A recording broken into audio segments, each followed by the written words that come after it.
Good evening, people, and welcome to another video. Today I want to talk about AI and why I think it's a bad idea to use AI as a source of inspiration and as reference material. Grab yourself a nice cup of tea, preferably with milk and sugar, and let's start. So recently a new AI was released. It's called Sora, and it is able to produce videos that look very, very realistic. A cat video, and specifically that I saw, looked almost indistinguishable from real life.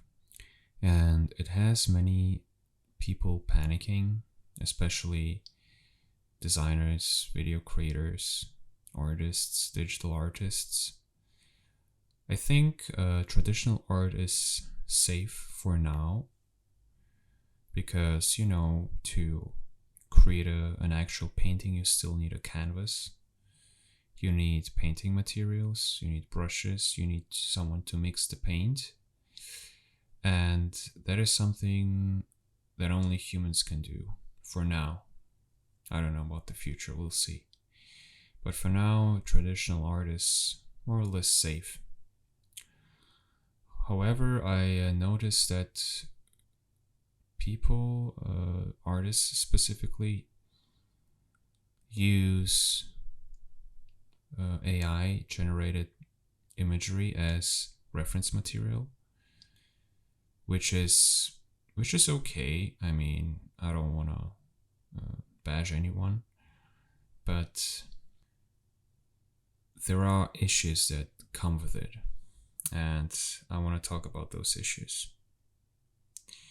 So one thing that people might see as an advantage when you use AI, DALL-E or Stable Diffusion or Midjourney.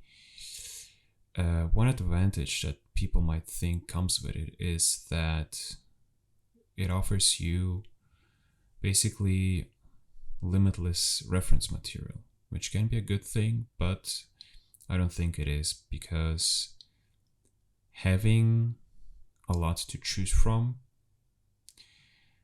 can be very overwhelming at times when you don't know what to choose. When there's just, thousands and maybe millions of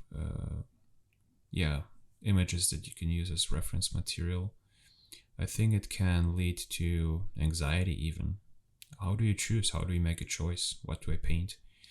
Which is not the case when you only have 5 things to choose from, okay? So this is one aspect that can be damaging to painters and artists.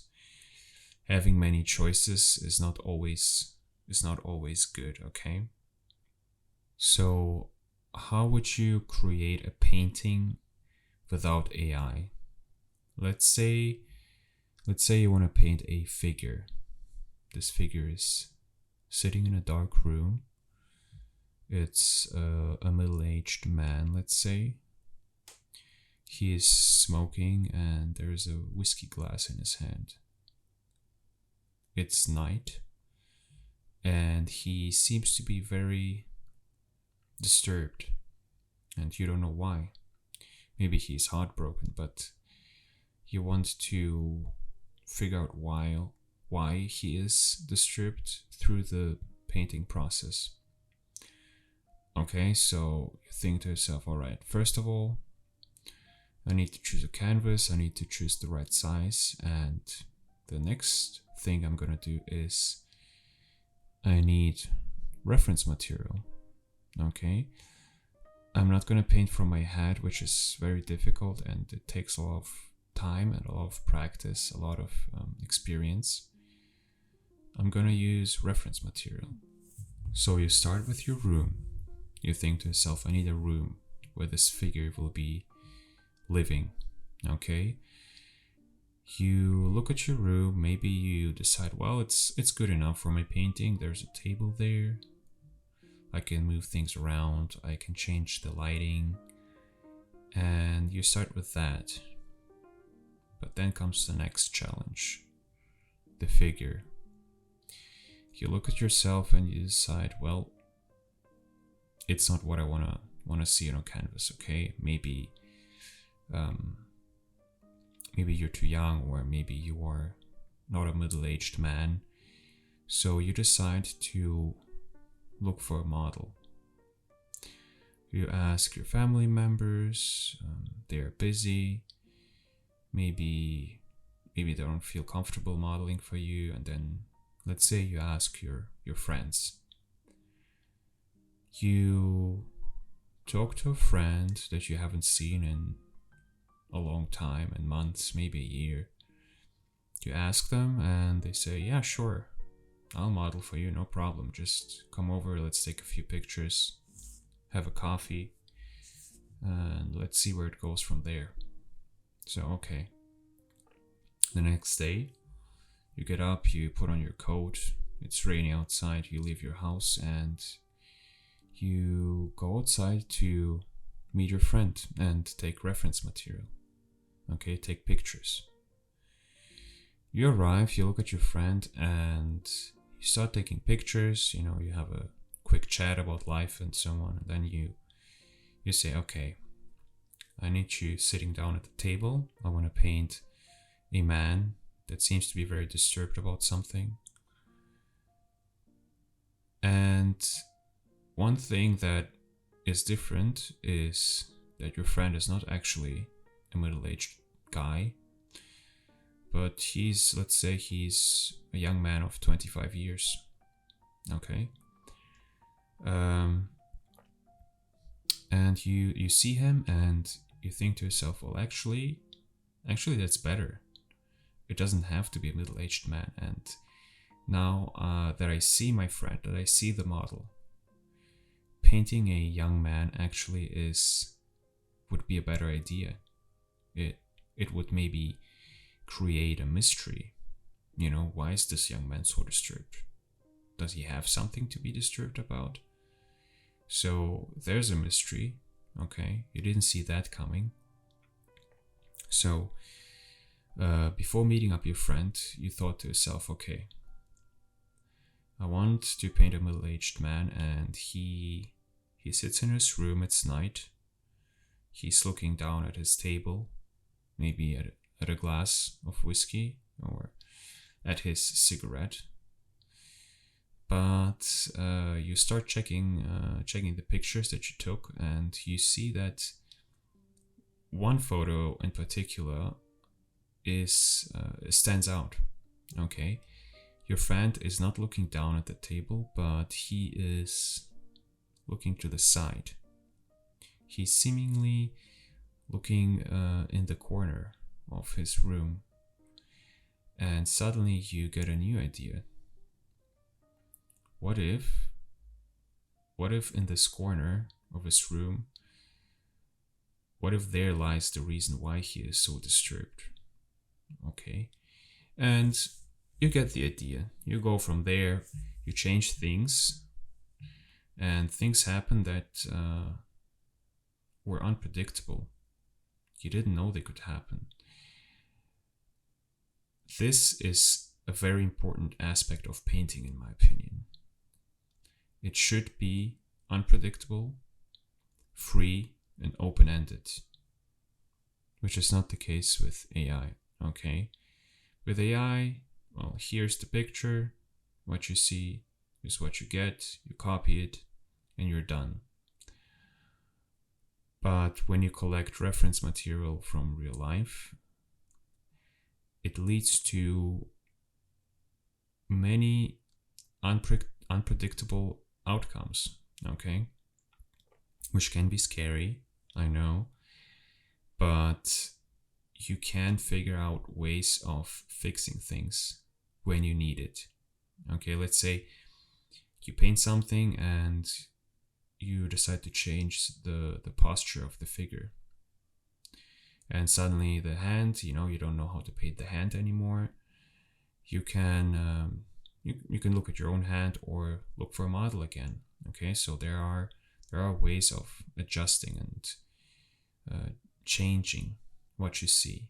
Okay, painting is not something determined when you started. Okay, an image that was not generated by you, it is determined.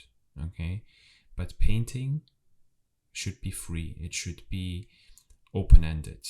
It should leave room for change. It should leave room for your ideas that can appear out of nowhere, seemingly. Okay. Or here's another example. I painted a still life once. It was a vase with some roses. Okay, and I could have looked up an image, generated by, I think, Dali. I used Dali in the past, not to paint, but just to play around and see what it's capable of doing. And the images it produced were really good, actually, good enough for a still life, but I didn't do that. I didn't paint it. But anyway, once I decided to paint some roses, and instead of using the AI, I went outside. I went to a flower shop and I met people. I talked to people, and I saw different flowers. I saw flowers that I didn't think I would paint, but the image changed a lot because I went through that whole process, of leaving my whole home, leaving my house, going to a flower shop, picking up flowers.